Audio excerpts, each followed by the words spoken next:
Guys, today let's talk about injunctions.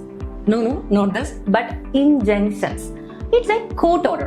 ഈ കാര്യം ചെയ്യൂ അല്ലെങ്കിൽ ഈ കാര്യം ചെയ്യരുത് എന്നൊരു വ്യക്തിയോട് പറയുന്ന കോടതിയുടെ ഉത്തരവാണ് ഇൻജങ്ഷൻ ഓർഡർ. ഇവ ദ സ്പെസിഫിക് റിലീഫ് ആക്ടിലും CPCയിലും പറയുന്നു. പ്രധാനമായും 2 types of injunctions ആണുള്ളത്. First one is prohibitory injunction.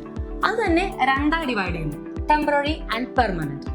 Temporary injunction പേര് പോലെ തന്നെ അതൊരു താൽക്കാലിക ഇൻജങ്ഷൻ ആണ്. ഒരു സ്പെസിഫിക് ടൈം വരെ മാത്രമേ അല്ലെങ്കിൽ കോടതിയുടെ മറ്റൊരു ഉത്തരവ് വരുന്നത് വരെ മാത്രമേ ആ ഇൻജങ്ഷൻ നിലനിൽക്കുകയുള്ളൂ. അതൊരു കേസിന്റെ ഏത് സ്റ്റേജിൽ വേണമെങ്കിലും കോടതിക്ക് നൽകാവുന്നതാണ്. Permanent or perpetual injunction. Perpetual means continuing for ever. കോടതി ഹിയറിംഗിനൊക്കെ ശേഷം കേസിന്റെ അവസാനമായി പുറപ്പെടുവിക്കുന്ന ഒരു സ്ഥിരമായ ഉത്തരവാണ്. ഇതൊരാളെ ഒരു പ്രവർത്തനം ചെയ്യാതിരിക്കാൻ സ്ഥിരമായി തടയുന്നു. Second one is mandatory injunction. ഇതൊരു നിർബന്ധ നിർദ്ദേശ ഉത്തരവാണ്. ഇതൊരു വ്യക്തിയോട് ഒരു സ്പെസിഫിക് ആക്ട് നിർബന്ധമായും ചെയ്യാൻ കോടതി ഉത്തരവിടുന്നതാണ്.